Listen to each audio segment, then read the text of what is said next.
Good evening, everyone. We're back to the Spirits book, and we are here on chapter 1 of book 2, which is Spirits, and it's the last item, angels and demons. So we went through the hierarchy of the spirits. We went through the different classes, through the evolution of the spirits in the spiritual world, the progress, and now the final item when we talk about angels and demons, which are words that we bring from the other from the religions, the Catholicism and the Judaism, and all other religions that have similar names or similar denominations of these two classes of spiritual beings that we are going to discuss how Spiritism views both angels and demons. Okay, so Philip, you do the honors for us. Yes, definitely. 128. Do angels, archangels, and seraphim constitute a special category different than that of other spirits? No, they are pure spirits. Those who have reached the highest degree of the latter are all united in perfection. The word angel generally implies the idea of moral perfection, but it is often applied to all superhuman beings, good or bad. Therefore, we say a good angel, a bad angel, an angel of light, the angel of darkness, and so on. In those cases, it is synonymous with spirit. It is employed here in its most popular sense. Okay, so first, let's talk a little bit about the definitions according to Christianity of angels, archangels, and seraphim. So, according to one of the discussions about angels in Christianity, first, angels in Christianity are based on angels in Judaism. So you'll find them in the Old Testament. And the angels, according to Christianity, are organized in several orders. They have the first sphere, second sphere, and third sphere. And angels per se is the lowest of the third sphere. The seraphim is considered to be the most evolved angel, the one that works directly in connection with God. So it is the caretaker. They serve as caretakers of God's throne. The archangels are the heads of the angels. So they are the angel bosses. So they are considered to be of the third order, the third sphere, and they are above the angels, but they're not on the top of the third sphere. So if you want to look more details, the definition, they have 9 different categories of angels, from seraphim, the top one, to angels, the lowest one. Okay, and why the angels is the lowest one? Because according to the belief of the church, is the one that they are concerned with the affairs of humans. So that's why we see angels and we talk about angels here. They are present in all religions with different denominations, but you'll find them in Islamism, in Judaism, in the Eastern religions. Of course, they are not called, all of them called angels, but different denominations, you'll find them in all of them, okay? Now, this is according to Christianity. According to Spiritism, we discussed the progress of the spirits, the hierarchy. So we know that once we reach perfection, we become perfected spirits. So the angel in Spiritism, we just say that they are pure spirits, that those that have reached the highest degree of the ladder that takes us in our moral and intellectual evolution. Again, if we want to compare to what Christianity, the categories of angels in Christianity, we may say that we know that once we become perfected spirits, we no longer need reincarnations. We can incarnate on a mission, but we are going to continue evolving because we are never going to reach the perfection of God. So there will be always space for us to progress. We discussed that how it's not, we cannot define because it's too much for us at this stage to understand how a perfected or perfect spirit can still evolve. But we know that there is no, the law of progress is applies at all times. So, you know, if we want to use what the Christian religions, Catholicism and the evangelicals believe, we can say that you know, that the angels are the perfect spirits, that and then you have the governor of the planet, you have the governor of the solar system, and the governors of universes, that we may deduce that they are more evolved even than the perfect spirits. But again, it's pure speculation on our side and trying to compare. We cannot really understand and reach that level of understanding. But for us in Spiritism, we call them perfect spirits. If we want to call angels, we can, but they are just our spirits that have reached perfection already, and they are pure spirits. Okay? Questions, comments?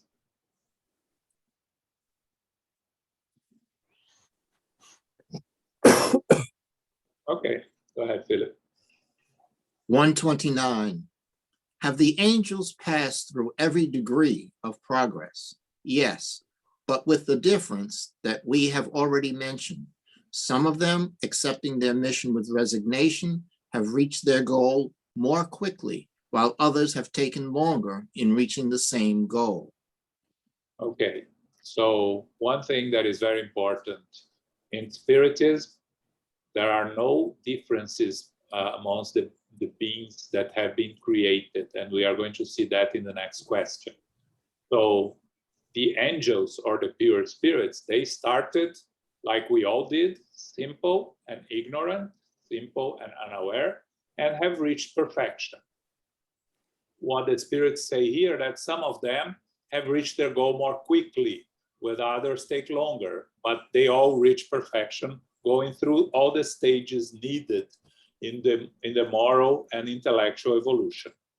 It is said that Christ, according to Emmanuel in the book The Consoler, that we hope to publish within the next year, which is a book of questions and answers from the very beginning of the work of Francisco Xavier.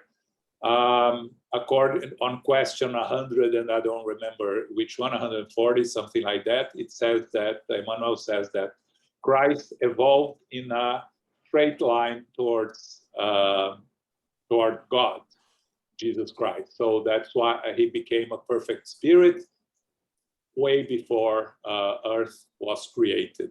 So it is possible for a spirit to evolve in that straight line, but still it has to go through the evolutionary path, facing the challenges, the trials, maybe with fewer or very little expiations or atonements, but still having to go through the evolutionary path. And this is a very important concept that we, you know, a lot of people, even within the Spiritists, have trouble accepting and understanding. We have constantly people asking if Jesus was created already as a perfect spirit, and we know that in Spiritism, we know that that's not true, that all spirits were created equal, but as spirits are created at all times, the spirits being created today by God are simple and ignorant, starting their journey today. So, they have a long way to go, but one day they will be the Christs also, like we all are. Okay? Questions, comments?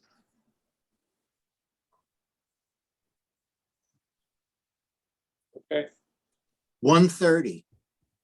If the opinion that acknowledges that some beings have been created perfect and superior to all others is wrong, why is this belief found in almost every population or religion? You need to understand that your world has not existed for all eternity. Long before it existed, masses of spirits had already attained the supreme degree. Therefore, the people on earth naturally assume that those perfected spirits have always been at the same degree of elevation. From time to time, we admire Kardec's question, right? Because we talk a lot about the answers from the spirits, but to have a good answer, you have to have a good question, right? And Kardec, it's a brilliant question, right? If there are, in all religions, there are this belief that some beings are being created perfect, why this is not truth? And the answer from the spirits, which is very logical, right? When Earth was created, Jesus was already a perfect spirit. So for all the very basic understanding that we have of evolved spirits, based on our interactions with the spiritual world throughout our evolution, and going through the different religious experiences, we see these so-called angels, and we imagine and we conclude that they were created already perfect, because we look around, we see those around us being very far from perfection, and then we have these perfect beings around us, and we imagine that they always existed, and that's where we got it wrong. And that's what it happens in all religions, that they consider these evolved beings as being created perfect. But again, going back to the very basic concept of the justice of God, God being all powerful, all just, it wouldn't make sense for God to create beings that are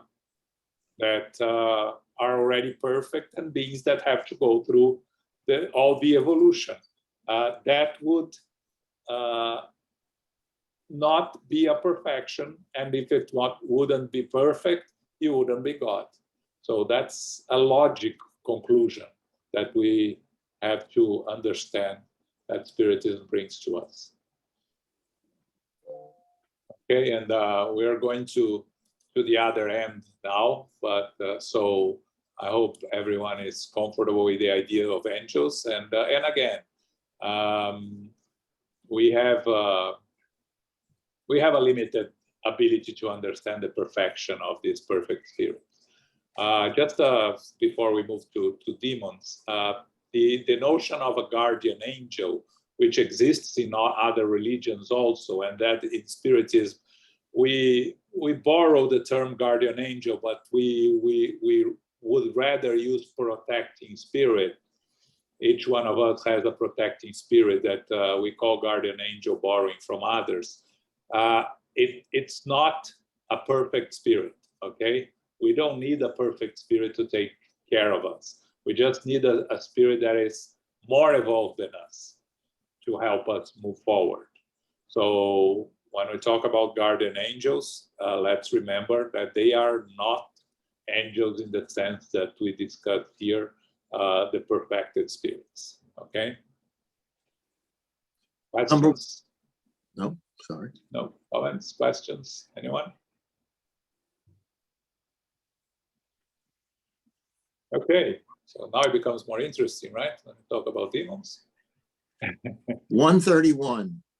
Do demons, as commonly understood, exist? If demons existed, they would be God's work. Would it be just on the part of God to create beings eternally condemned to a life of wickedness and misery?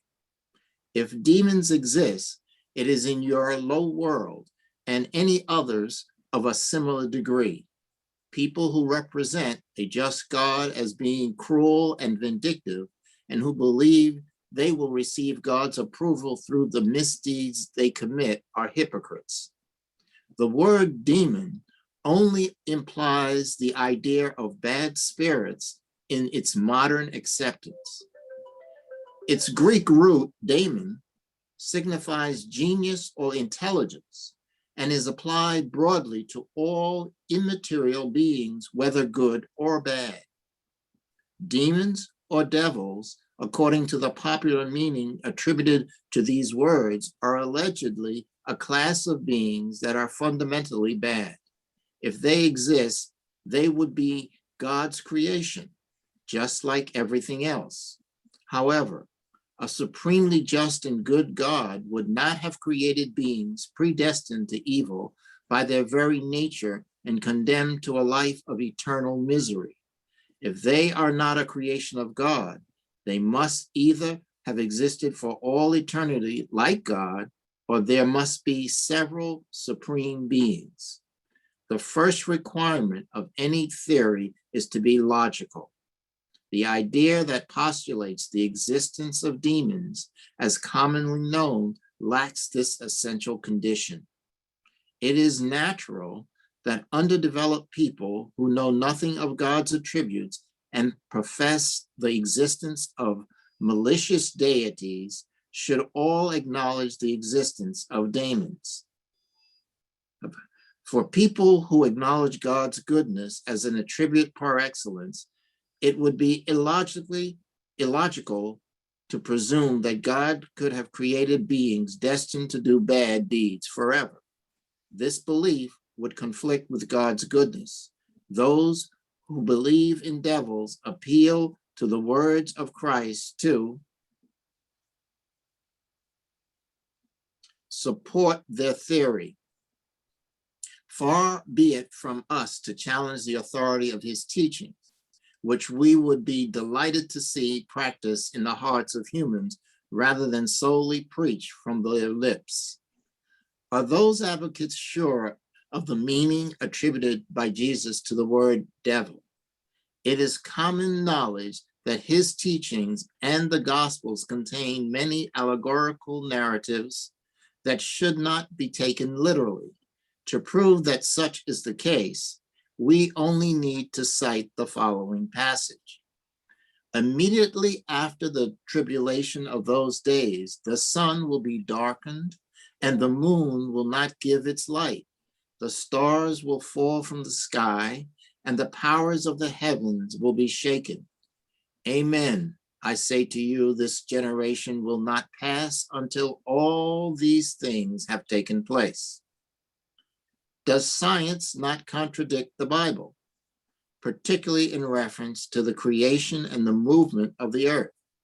Could this not also be the case as with other figurative expressions employed by Christ to adapt his teachings to the time and place of his mission? Christ would not have knowingly made a false statement. Therefore, if his words appear to contradict reason, either we do not understand their meaning or we have interpreted them incorrectly.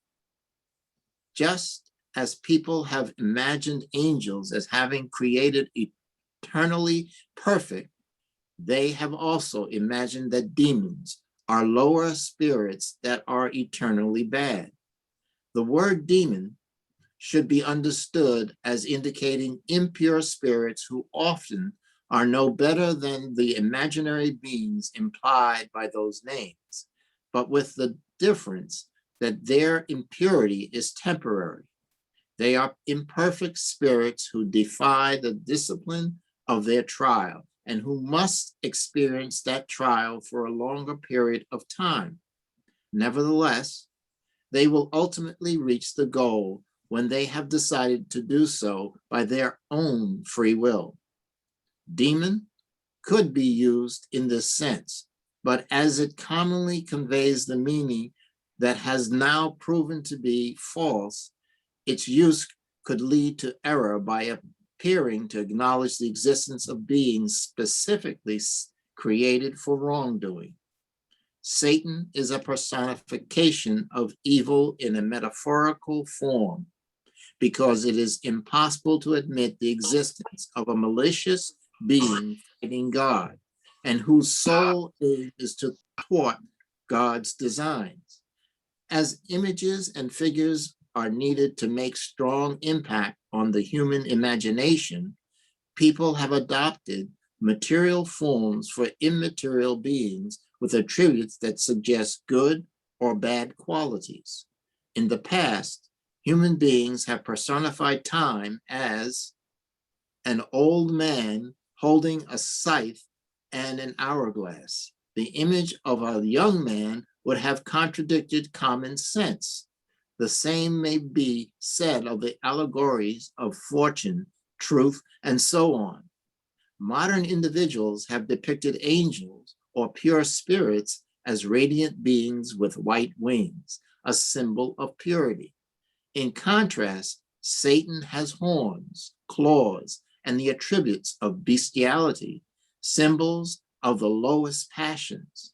Human beings tend to take things literally and have mistaken these symbols for actual personalities, as they formerly regarded Saturn as the allegory of time. Thanks, Philip. It's a long explanation by Kardec here. The answer from the spirits is smaller. So first, demon. Demon is a supernatural being, and as Kardec says in the beginning here, the origin in the Greek root signifies genius or intelligence. It doesn't signify an evil entity. Now, nowadays, it's typically associated with evil brought by religions. And again, it comes from the Abrahamic traditions of Judaism, when they start calling the inferior spirits, the bad spirits, the evil spirits. They call them demons. They call them and other names. In English, demon and devil are considered synonyms. But for instance, in German, you have different words. You have Daemon for demon and Teufel for devil, and they have different qualifications. In English, is one and the same. So you'll find them in ancient Egypt. You'll find them in the Mesopotamia. Why? Why is that? Why we find everywhere? Because we are surrounded by spirits, and we know that from the beginning.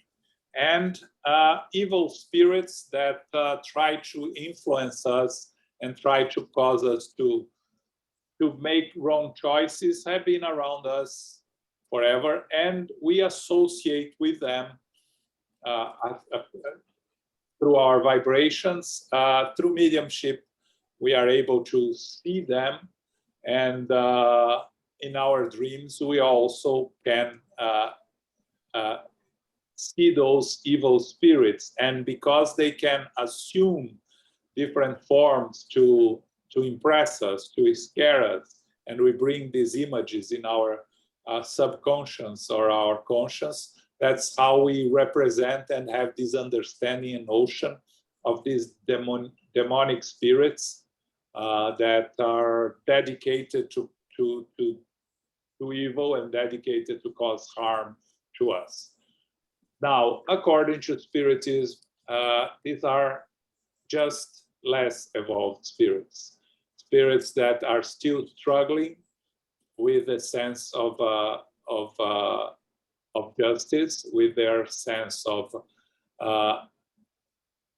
a need to evolve, and they insist in their mistakes, and they want to drag others to be with them for several reasons: for personal persecution, to keep them company, to use their powers of domination that they like to exercise.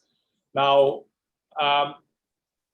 when we compare to the other religions, and again, we bring the idea of a just God, it doesn't make sense that God would, the same way that God would not create perfect spirits, God would not have created spirits destined to be evil for all times.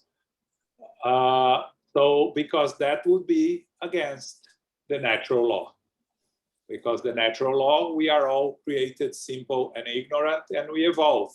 And through this evolution, there are those that incur in mistakes and insist on repeating those mistakes, and do not repent, and start through the suffering, start to deviate from the right path, and to act on their inferior tendencies. And some of them that are very much less evolved are capable of really hurtful actions towards their brothers and sisters. Now, the fact that they are not morally evolved does not mean necessarily that they are not intellectually evolved. And that's why we have the leaders in the lower zones that are less evolved spirits morally, but that intellectually are more evolved and are able to dominate those around them, that can act upon those around them and influence them through fear and through power. So these are what we call demons, but in the end, they're just struggling spirits that still need to face the challenges, and they will face challenges. And again, the more we know, the more we become responsible for our actions. So the consequences for these spirits, as they continue insisting on these inferior actions, are going to be more and more and more complicated.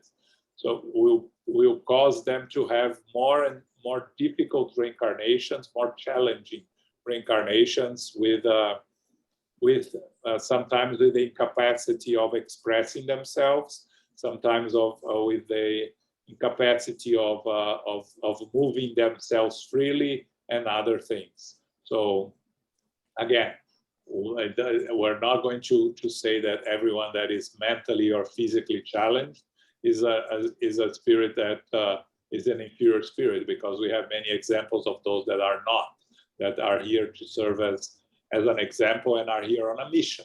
But many of those that face challenges physically and mentally are spirits going through the expiation atonement for very difficult previous incarnations. Okay, it's much more close to us in terms of our ability to understand, because we are closer to, they are around us much more than the angels and the seraphims, and so on and so forth. Okay,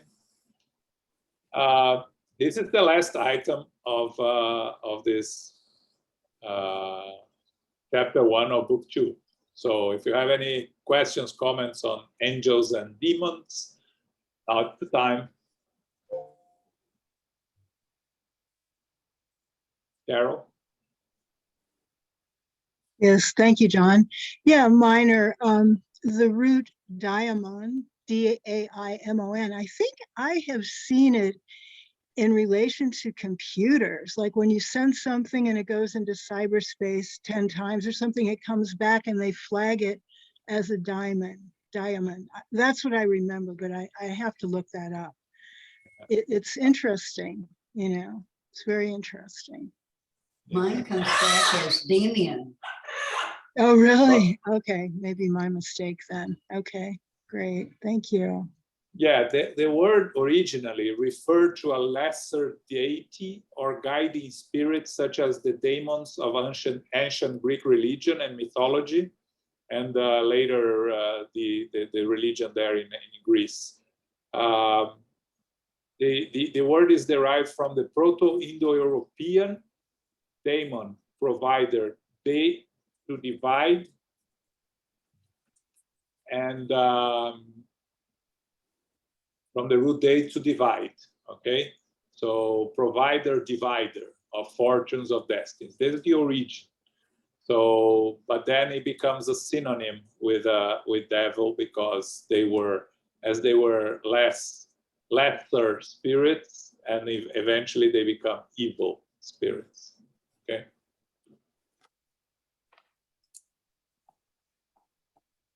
Anyone else? Okay. So let's go to chapter 2, Incarnation of Spirits. We start with the purpose of incarnation, which is Daniela, yes. Even in the name, there is this root that the word means intelligence, right? Like yes. Smart means smart, intelligent. And I think, as the text explains really well, the devil or the demon is associated with a person or a spirit that it's a bad, or wishes bad, or does bad things, but in a very smart way, right? So even the characters in stories or movies who are really bad are usually very smart and intelligent.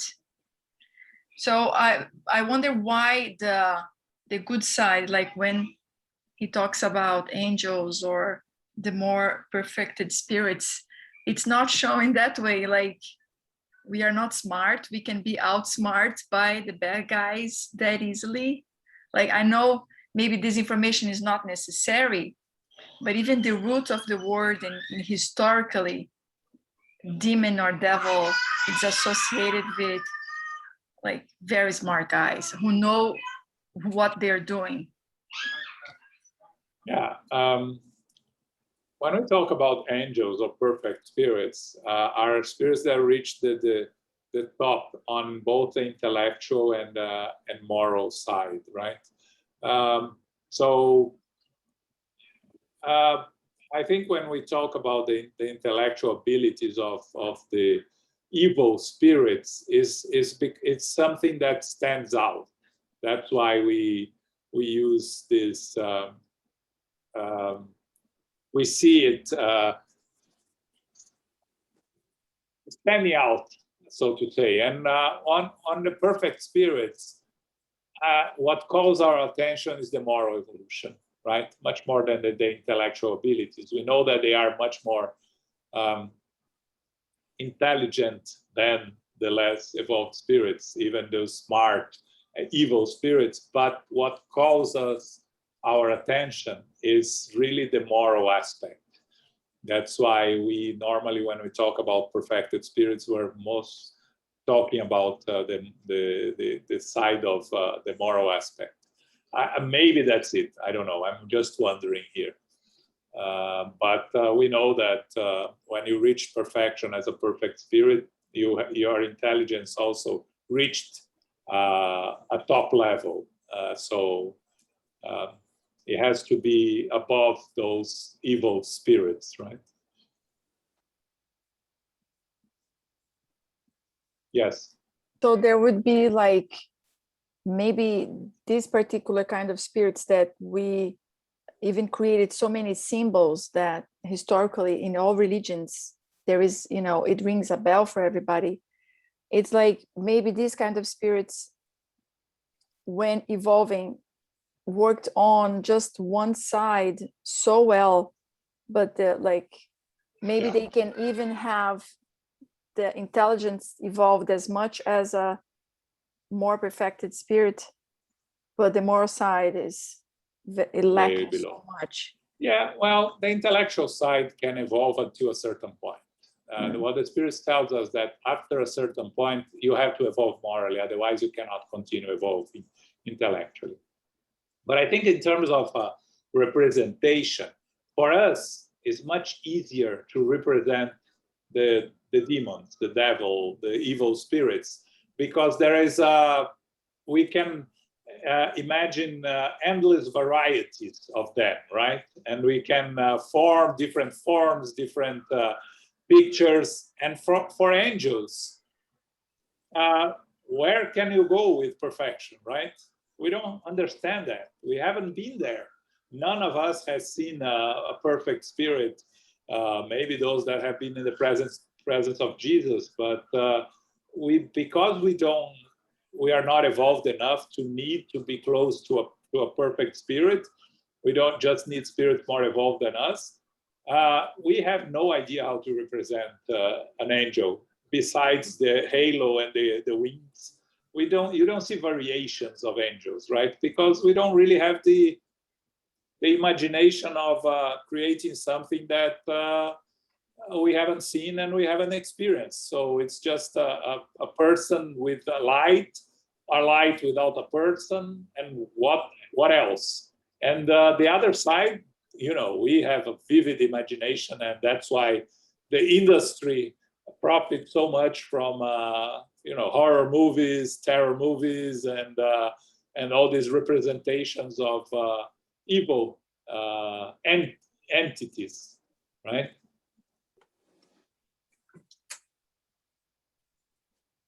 Just to maybe trigger some curiosity for the ones who are not coming to the book club, which happened yesterday.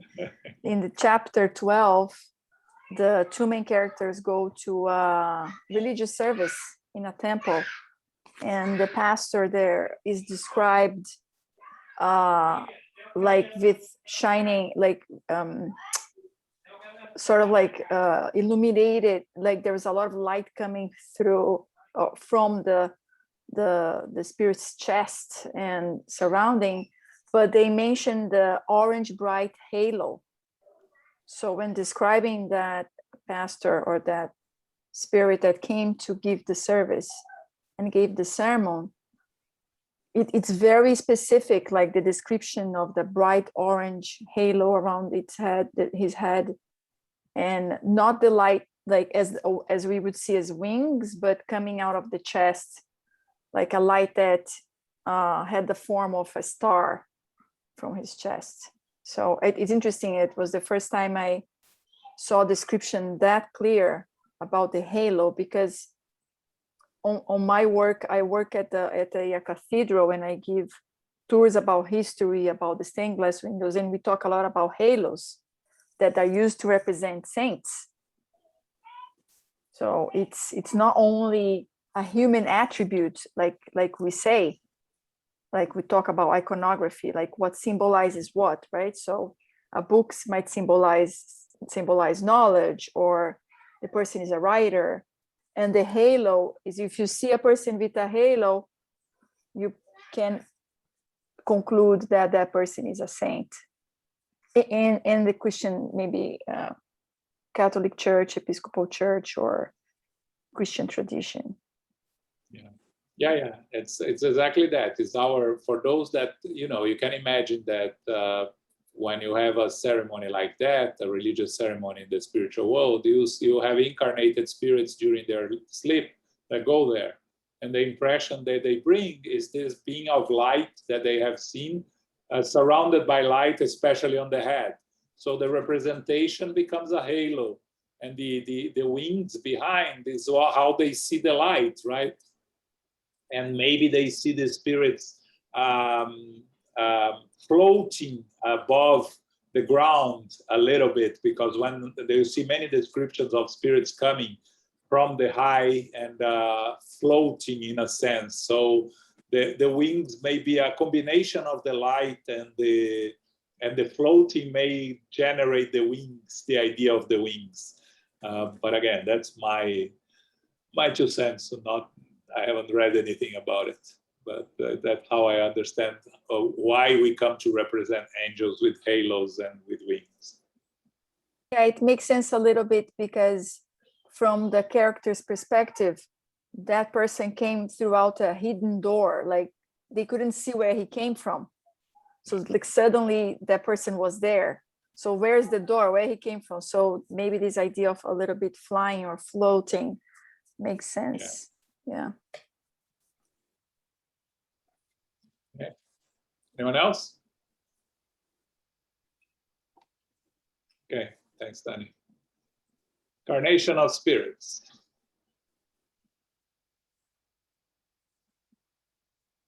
Go ahead, Joe. 132. What is the purpose of spirit incarnation? God imposes incarnation as a tool to reach perfection. For some, it is a means of making amends, while for others, it is a mission.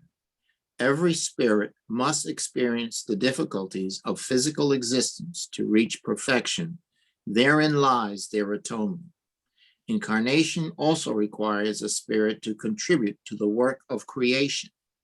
To fulfill this purpose, spirits assume physical bodies in harmony with the material state of each world to accomplish the missions that have been appointed to them by God. Through these missions, they contribute to the general good while also achieving their own advancement. The action of physical beings is necessary to the operation of the universe, but God has wisely designed this action to serve as a means of climbing closer to God. Thus, through the law of providence, all things are connected and everything in nature is united.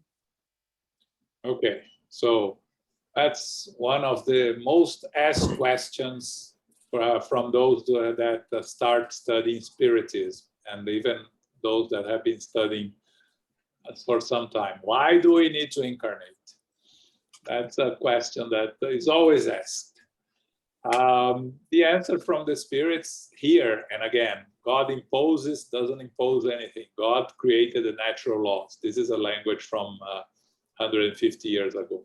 God created the natural laws, and the natural laws, incarnation is the way to evolve. We learn that as we evolve, we have more and more opportunities to learn in the spiritual world outside our physical incarnations. But to put in practice what we have learned in the spiritual world, we have to come to a new incarnation. And why is that? Because in the spiritual world, we are surrounded by spirits that vibrate at the same level as we do. So here on earth, when we are incarnated, we face different challenges and different levels of evolution on spirits around us, and the physical material needs force us to act on our moral and intellectual evolution. So in the beginning of our journey, when we are simple and ignorant, our incarnations are short, and our time in the spiritual world very short, because there is not much we can learn there. When we come up to a level of evolution that we are today, where we already can learn in the spiritual world, we spend more time there. And like André Luis spends, and we see André Luis spending a lot of time there, learning, and how much he has learned and he has evolved. But still, for a spirit like André Luis, he'll need to come to a new incarnation, a reincarnation, to put in practice everything that he had learned, because he learned a lot of theory, but to put in practice, we have to incarnate. And the incarnation is an opportunity of making amends for our past mistakes and facing new trials, new challenges that will help us evolve. So a world like Earth, that is a world of trials and reincarnation and atonements, trials and expiations, is where we come with trials and with expiations. Then a world of regeneration, it's still we have to reincarnate, still we have to face challenges, we still have to face trials, but the atonements are less hurtful, serious, or painful for those in a more evolved world. So, and as we progress in the worlds we incarnate, progress more and more, we face trials, but not many more atonements, because we start making amends from our past, and we less and less need atonement. But still, reincarnation is necessary until we reach perfection.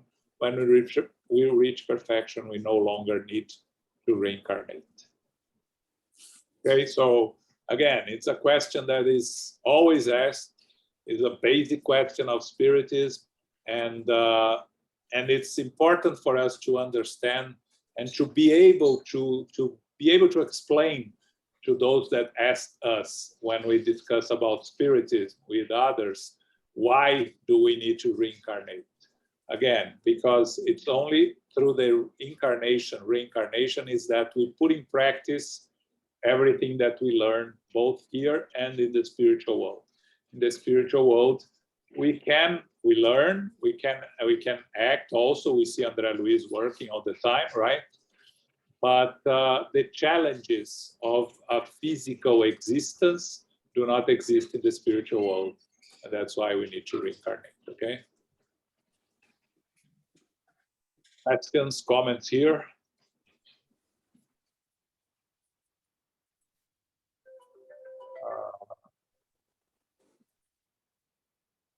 No? Nothing?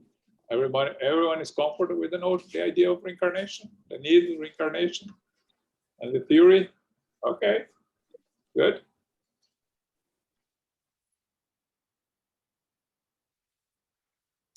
One 33.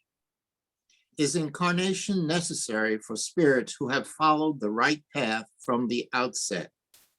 All spirits are created simple and unaware and learn through the trials and tribulations of corporal life. God is just. Our Creator could not create some spirits happy without their having experienced pain or without their having made an effort. In other words, without any merit. A. So what do spirits gain by following the right path, since they are not exempt from the suffering of corporal life? They reach their goals more quickly. Pain and suffering in the physical life is often a consequence of a spirit's imperfection. The fewer the imperfections, the less it suffers.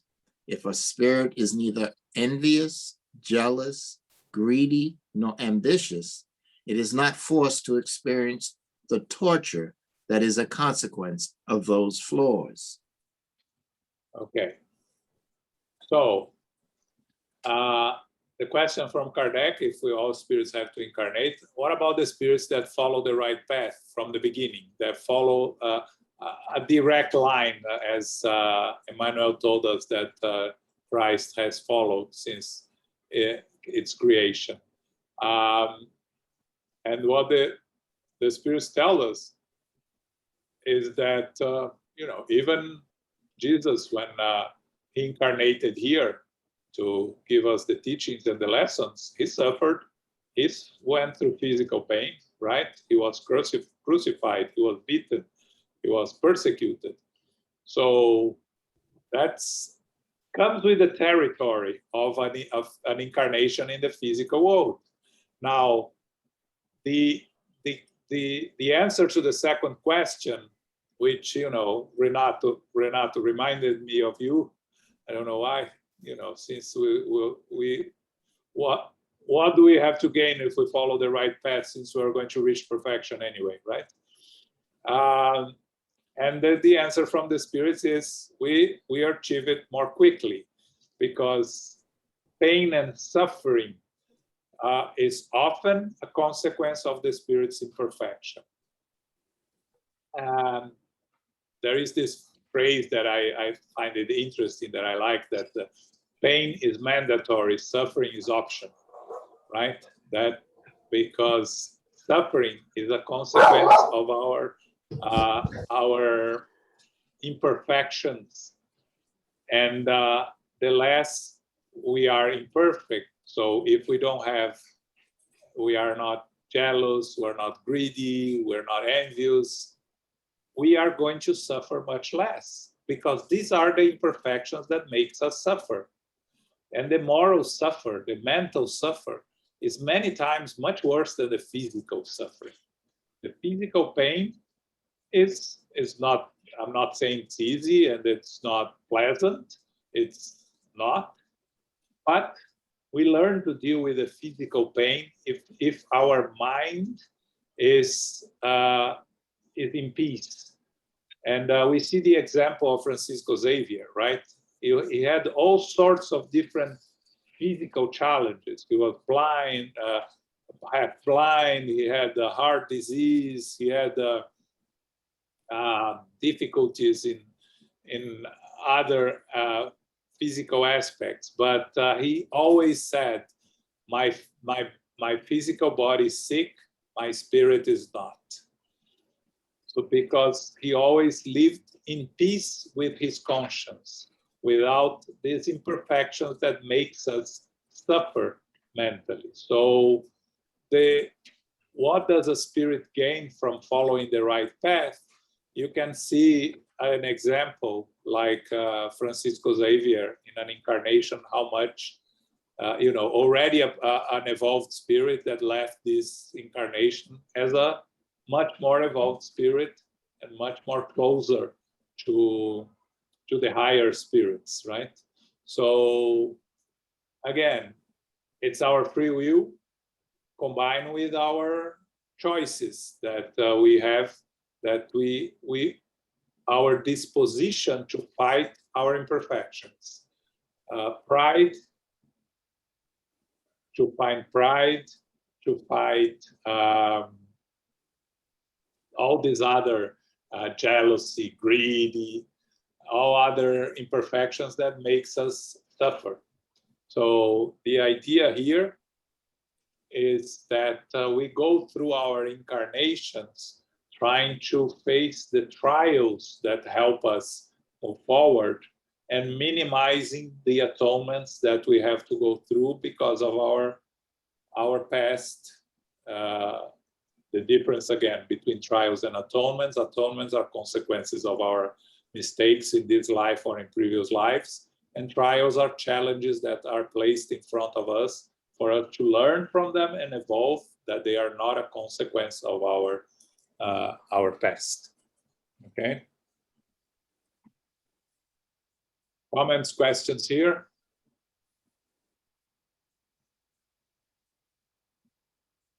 Okay. No comments, no questions today. I'm not going to the next item. I'm going to leave the soul for next week because I think it's an interesting subject for us to discuss. The concept of soul according to Spiritism, which is something that we have been discussing lately. And we bring the notion of the perispirit and other important basic concepts of Spiritism that we're going to start. So I rather leave it for next week to start discussing it. Okay. So any other comments or questions? I don't want anybody to think that the silence means that apathy or no interest. I think the major thing here is between John and I, we have been doing this together. We have picked each other brains so often that very often now when John speaks, he will speaks that things that we had already spoken, agreed upon. So it's hard to add anything to it. The only thing about the reincarnation that I like to understand the reincarnation as one of the natural laws, period. Being one of the natural laws, one of the divine laws, is something that is for everyone, that everyone has to go through until it's no longer needed. Now, you understand the laws are needed for a certain group. Now, in an environment where no one commits a homicide, You don't have to have a law against homicide because no one commits it. In an environment where no one is stealing anything from anyone, you don't need a law that prohibits something that no one does. So laws is something that when we need. So for us, most of us, incarnation is a law. And since it's a divine law, it coming from God, it's for the good. Everything that comes from God is for the good. Eventually, we will no longer need to reincarnate. That's way beyond our level right now. Certainly, they have natural laws to follow as well. But for us at this point, reincarnation is just plain a natural law. And in my understanding, personally, is the only way that I can see justice in divinity. Thanks, Amo. Luis, anything? No. I know you are on a mobile today, so. No, Johnny, thank you. Very good explanation. I'm out of home today, as you know, and actually it was very good to have a chat to your class with my mother. She enjoyed it. Thank you. Our best to her. Okay, so stop sharing here. Let's talk about this weekend. We do not have a lecture by the United States Spiritist Federation because this Saturday is the General Assembly of the United States Spiritist Federation. So we'll be busy with that. So that's why we don't have a lecture, and it comes back next Saturday. This Sunday, we'll be studying the Gospel according to Spiritism. We didn't have last Sunday, but a couple of Sundays ago, we had the Liberation. So this next Sunday is the Gospel according to Spiritism. I know most of you listened to the symposium, and thank you for your participation. For those that missed anything, it's recorded. It's you can find it. You can find it on our website, on the United States Spiritist Federation website. Of course, I'm going to recommend Jussara's lecture, because it's close to me here, but more important, because she brought a brilliant explanation of the origins of the spiritualist movement in this country, talking a lot about the Fox sisters and the origins of the spiritualism in the US. So it was a really, really very interesting lecture, and it is the first one of Saturday. So if you start on Saturday, you see directly the lecture is like a 40-45 minutes lecture. And the other part that I really liked was the youth, the last one of the symposium, which was the three young people talking about Spiritism, and gives us hope that the work we're doing here will have a continuation after we return to the spiritual world, right? And the other couple of segments there were the Q&A on Saturday and on Sunday that, on my part, I thought it was interesting. On the Saturday one, I thought it was very good with Danielle, Susanna, Danielle Assis, Susanna, and Flavio. And then the lecture from Thurston on Sunday was also very interesting for those that want to understand mediumship in present days. So I highly recommend for those that missed the symposium, if you have time to watch all the presentations. Okay. So this Sunday I spoke. We were having the Gospel according to Spiritism, and the book club, which continues to be very well attended, right, Danny? We continue next week with chapters 13 and 14. We are getting in the middle of the book already, right? So read the book and life goes on. Read it, and catch up with the study, because it's a very interesting book. It's a very nice book to discuss. Okay. Carol, can you do our final prayer? Sure. Thank you, John and Elmo and everyone. Infinite Creator and Divine Providence, we are grateful to be together this evening for our study of the Spirits book. We're in book 2, chapter 1 and 2, and we're covering the topics of angels, demons, and the incarnation of spirits. We are grateful to have more technical information and knowledge about these particular topics, and we know that there is a purpose to our incarnation, our reincarnation. It is part of the natural law. And we know that through this, when we are here in physical form or to experience the earth plane as we are, we know that there will be challenges. The physicality brings us to that. We know that our challenges will be to decrease the vices in view of adding virtues to each incarnation, to do better, to think good, to be good, to act good, and to improve upon ourselves as we are able to each time. We are grateful to be here, to be together on Zoom, and to have the assistance of the spiritual benefactors, the good spirits, the mentors, the helpers, the healers, and our teachers to be with us. We are grateful for the guidance.